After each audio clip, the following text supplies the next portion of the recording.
So, in the last video, I mentioned that I had another concern that was big enough I wanted to save it for another one. Well, between that time and now, and getting this clip, it actually made me remember of a second one. And I decided, why not put it in here? So first, I'm going to talk about the intended one, and then I'm going to talk about the second one that I kind of remembered while messing around with Borderlands 3.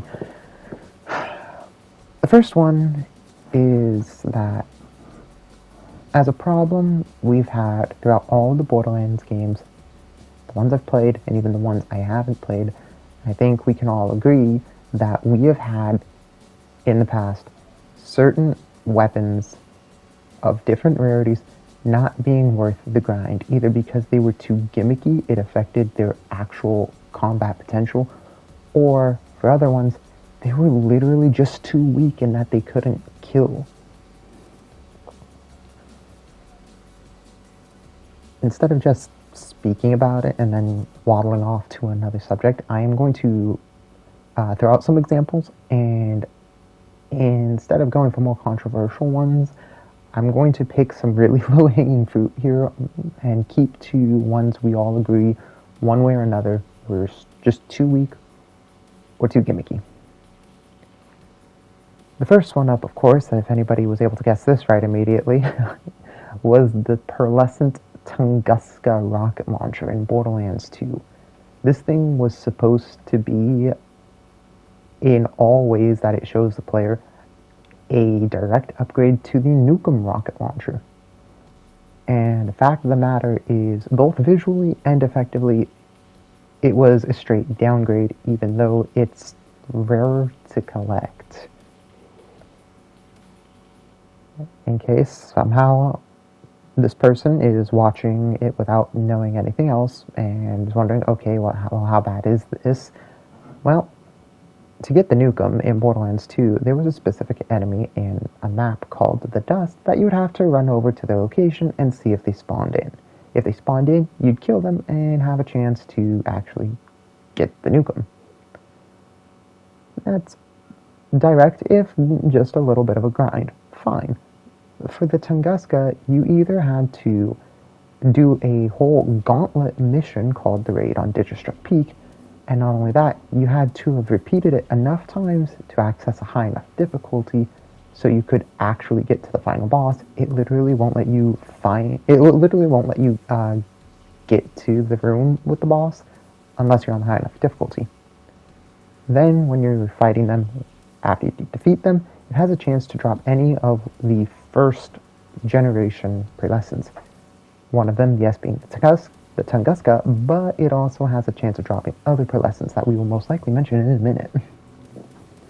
The other way to get the Tunguska is to roam the wildlands of Pandora and hope that one of the enemies, usually the wildlife, spawn in as what's called a chubby, or if you're on another difficulty, tubby variant. You defeat them, and it has a chance of dropping these pearlescents with the DLC pack, of course, installed.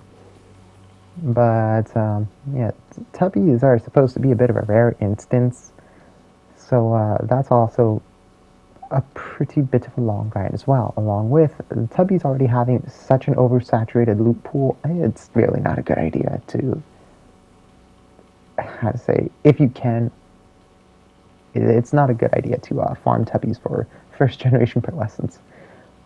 But either of those sound like they would take way longer, and by the definition of that, it taking longer to obtain, it being more difficult, it should have been more powerful. The problem, again, simply was that it wasn't. The Tunguska has much less damage than the Nukem, and it's even a visual downgrade because the Nukem actually makes it look like you're popping off a small little nuke, while the Tunguska kind of just makes a weird pop, almost like a grenade without any of the mods equipped.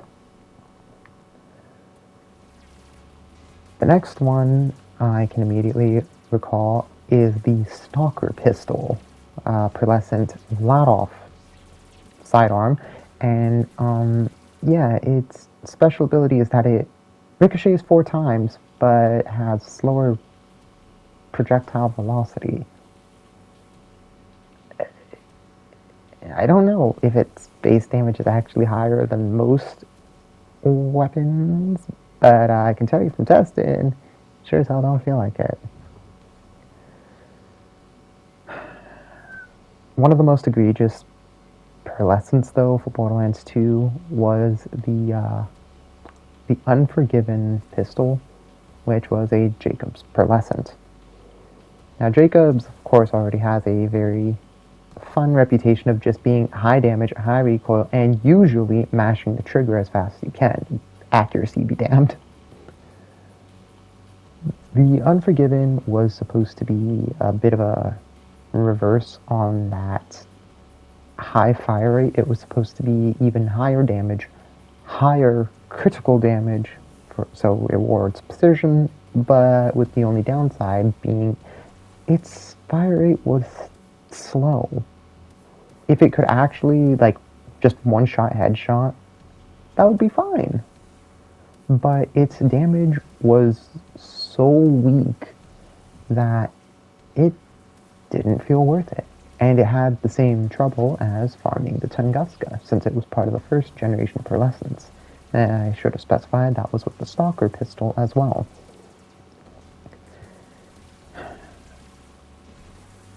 I would say, if I'm still keeping to Borderlands 2, more problematically was a good bit of the second generation pearlescents. One of them actually is the Godfinger, because instead of it being directly weak, its gimmick is what prevents it from actually being effective in combat. The Godfinger is a pearlescent Jacobs sniper rifle. Its ability is supposed to be that the farther you are away from your enemy, the more damage you get while the bullet is traveling. The problem is, though, with how far you can be for its maximum damage, it actually conflicts directly with the enemy's AI in Borderlands 2, where they will just run into cover and never peek. It's literally in a glitch way I've seen. Sometimes when the cover is just low enough, they're looking straight up, gun to the sky, and that doesn't look like the AI functioning properly. The problem as well, though, is it's not just so easy to use this gun in closer range, because as a penalty, it's got a little bit lower base damage, which, again, makes it rely on its ability, which is too gimmicky because of the AI. The next one up is, I will admit, a bit of a bittersweet point for me, because I checked my trophies for the timeline when I got the DLC first, and I know I took around a year before I even learned of this weapon's existence. Timeline says that I took around 5 years to actually grab this. For some reason, I thought it was 7.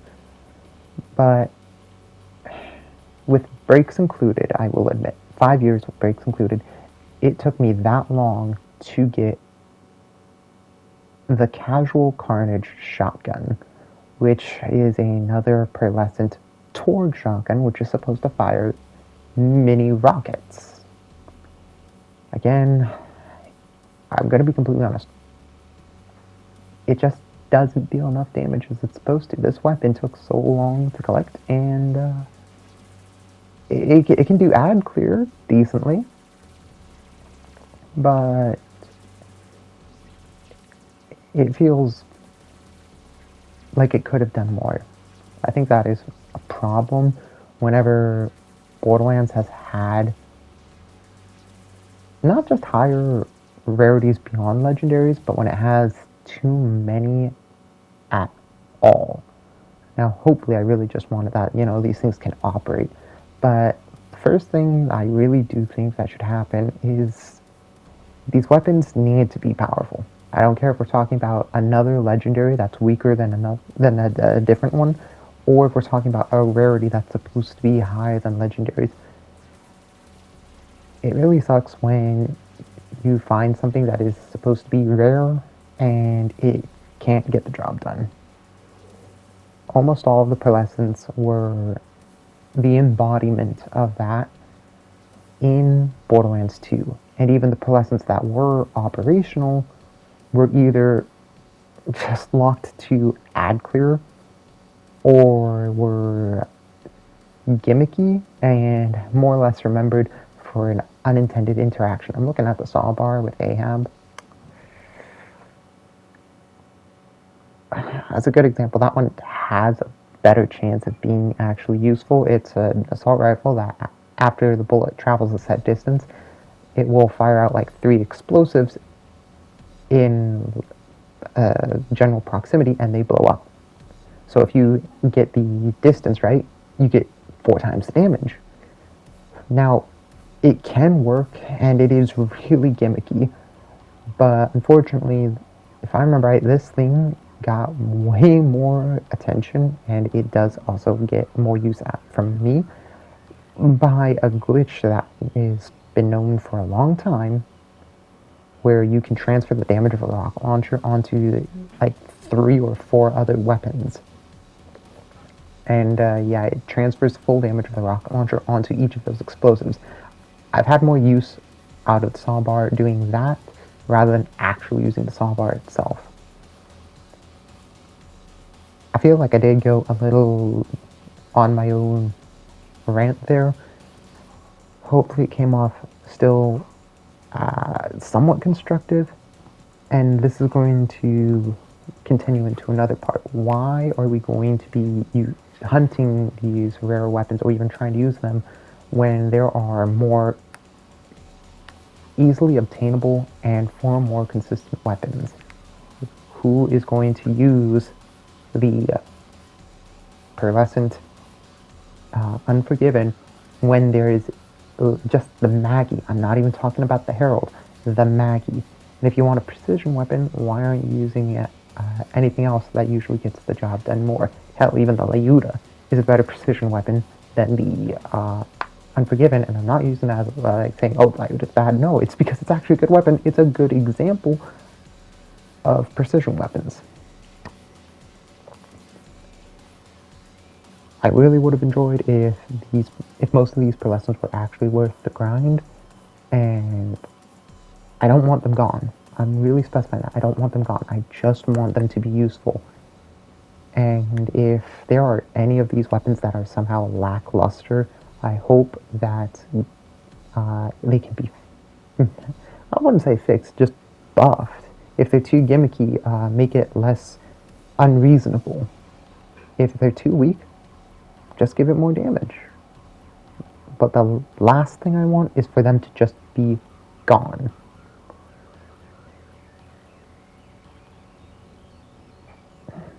The next one up is actually the second major concern I have in Borderlands 4, and that is takedowns. Now, I'll admit, I have not done my rounds yet, so I don't remember if the takedowns have been confirmed for Borderlands 4, or if they are still in the shadows. But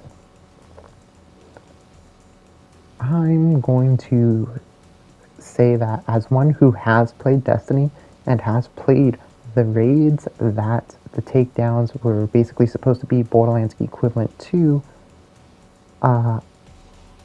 I do feel confident in saying that basically none of these hit the mark, while the Malon takedown actually has a pass, and I will give that an explanation in a second. I'm going to say that the Guardian takedown was definitely a negative. The Malon takedown is more neutral, while the Guardian takedown is a straight negative. Starting with the Malon takedown, the reason why basically I say the Malon takedown doesn't even apply against Destiny raids is because simply there are no mechanics. If we were to try and do a one-in-one comparison to Destiny, it would come off more like a strike, which is, tell me if this sounds familiar, you start at point A and you fight through a very linear map until you reach point B. Maybe the checkpoint where there might be a mini boss or a somewhat mild encounter. Fine. Then you keep going to the end where there is a stronger boss. You kill them, not too many mechanics, if any, are in there, and that's the end of the mission. To me, as one who has played Destiny, the Mount 1 takedown comes off more like a strike, not as a raid. Ultimately though, I will say since it wasn't punishing, the Mount 1 takedown was still fun. It is actually something I have replayed many times, even though personally I find there to be a lack of good loot in there. Besides the takes boom, I will always enjoy how they buffed that gun into being so viable. Now is the Guardian takedown.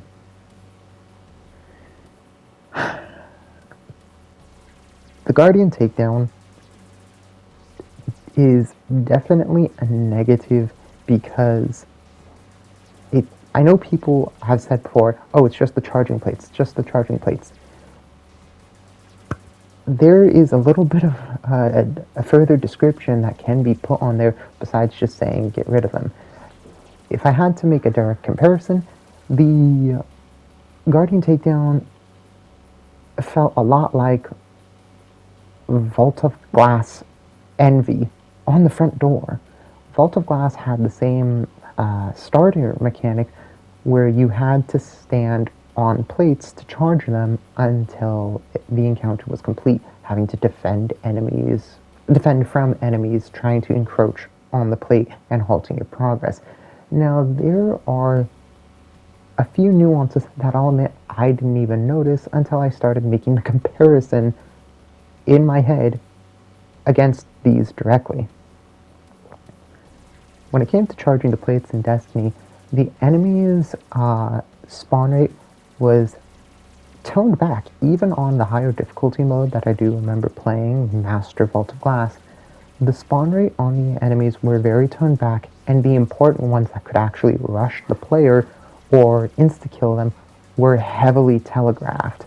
The Cyclops units are basically heavy shot turrets that can line up a shot on you from really far away, but they are heavily telegraphed. They hit you, you're dead. The Minotaurs, or when you're playing the Master version, an enhanced version called an Overload Minotaur would have very delayed spawns, and you could kind of predict that first wave of enemies, okay, nothing. Second wave of enemies, okay, nothing too special. But it's like the third wave, there would definitely be a Minotaur. And of course, being an elite kind, these were larger and they stood out of the crowd easily, allowing you to target them first and tear them down. Now as well, in Vault of Glass, these enemies were slow. They walked. The Minotaur usually only rushed when it was close enough to the player. The problem the Guardian takedown had is that it had, too many opportunities for enemies to just blitz straight onto the platform. It didn't really matter what you're using, because I do remember yesterday I was trying to do this without Iron Bear, and I was intentionally putting Iron Bear as a distraction between the spawn portals and the plate, and sometimes I would see the enemies just ignore Iron Bear as a distraction and shoot straight to me. And as you're seeing, there's some melee units who are able to either just bum rush or straight up lunge, and the flying units who just randomly decide to do a point blank kick. And then they just kind of stay there or wiggle around. The main problem with this is that when these units just randomly decide to close in, and actually I forgot, those projectile units that are just kind of staying middle distance, they also have a chance to randomly decide they're going to yeet the back end of their staff into your skull by throwing themselves at you. When any of these units, even just one of them, stand on the plate, it immediately halts your progress. And with too many enemies to start with, there's a high chance that you're just accidentally at one point going to let one of them get there and halt your progress. As you see, I saw him on the map, but I was too busy clearing out the sky units, and yeah, there are just some moments where they're bum rushing back to back. This doesn't seem to be too bad right now in the video, but I'm going to be completely honest. This is most likely my most powerful build in the game that balances an excessive amount of defense with an excessive amount of offense. There's no way I'm going to lose using Iron Bear. And I would say if you're looking at the gameplay right now going, it looks like you're handling it just fine, I should be. This is most likely the most unbalanced and overpowered build I have available. If I was using anything else, or unless I know any of the other characters were using something more crowd control themed, it would be very hard to keep units off you because there's none to technically prioritize. They all can close in, and it just takes one. Now, why is this so much of a problem? Well, one thing I didn't show because I didn't fail is that if you aren't on a plate, the crystals you're supposed to charge will explode and immediately wipe the round, sending you back to the halfway point if you were able to kill the first boss, or sending you back straight to the beginning if you didn't even make it to the second boss. Oh, sorry, first boss. Heh.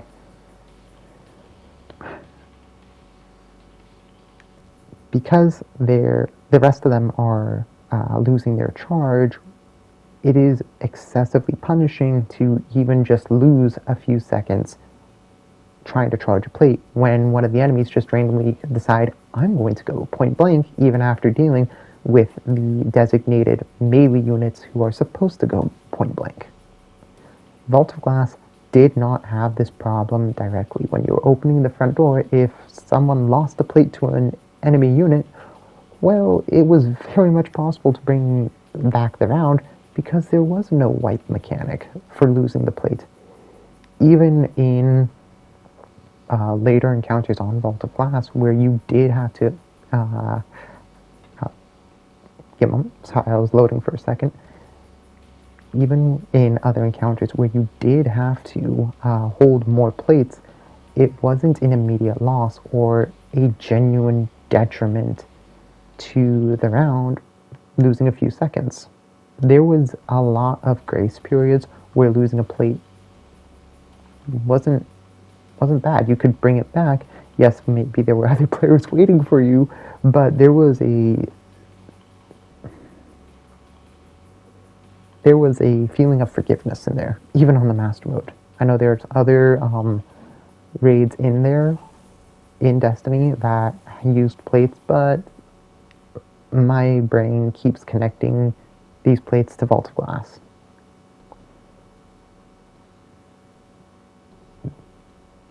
I'm not against mechanics being in Borderlands, but they need to be implemented much more meticulously, carefully, because that, I feel, is exactly why the plates in the Guardian takedown feel so much more terrible, especially because, actually,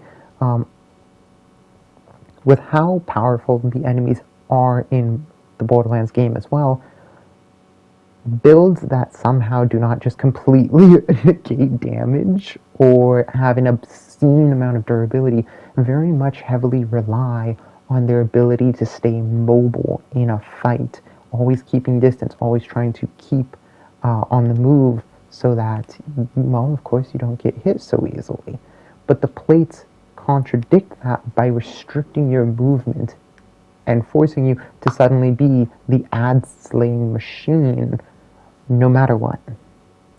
The ad-slaying part, fair enough, we're all fine with that. But again, restricting the movement and being punished like that does not feel fun. It should have definitely been more thought out for the Guardian takedown to make sure there wasn't just an oversaturation of units suddenly deciding to go point blank at any given moment.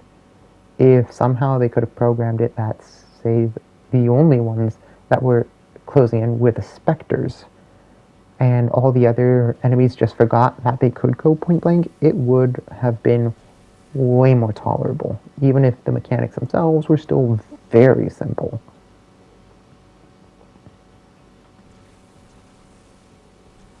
I would really hope that maybe not play it for themselves, but if Borderlands is going to try and take more notes from Destiny raids, I would really want them to study it thoroughly, get a genuine feel for it, and hopefully implement the better parts of Destiny raids into Borderlands itself. Especially because of all that Borderlands can do, all that we are seeing it show in the 4th iteration. I am very excited at the idea of them nailing a genuine raid experience without it landing like the Guardian takedown.